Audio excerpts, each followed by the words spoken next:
We'd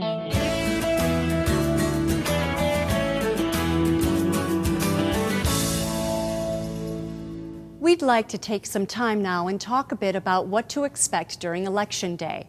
First of all, plan for a long day. You will need to arrive at 7 a.m. and be at the polling station until at least 9 p.m. That's a 14-hour day, and depending upon voter turnout, it can be even longer. As a poll worker, you will be working the entire day, so please plan accordingly. Talk to your chief judge before Election Day about possible meal plans. Some chief judges will ask workers to participate in a potluck-style meal. Many times, your chief judge will be familiar with your polling facility, having knowledge of available microwaves, vending machines, or even kitchens. This is important because you will be responsible for your food, water, and other beverages for the day. Food deliveries, such as pizza and sandwiches, are allowed at all polling stations. If you take prescription medication, make sure you have it with you on Election Day. You will not be allowed to go home during the day.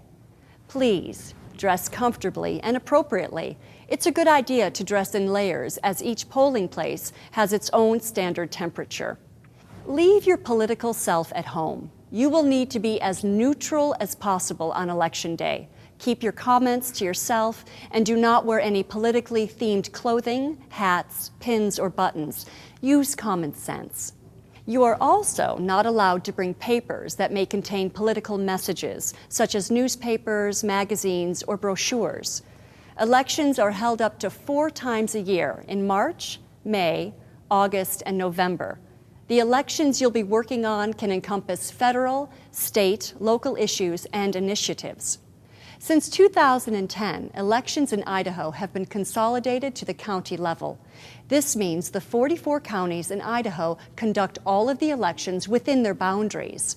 For example, Ada County elections may conduct a school district levy election in March and then a city election in November. Keep in mind that different levels of government have different boundaries, so one precinct may have voters who live in different cities or school districts. Voter turnout can range from a low of 15% to a high of 80% in large elections. It's not uncommon in large elections for lines to be long, so it's important to keep a positive attitude. Up to this point, we've talked about what you need to do to prepare for your role as a polling clerk on Election Day. Now it's time to roll up our sleeves and take a more detailed look at both Election Day processes and the roles of the 4 clerk positions.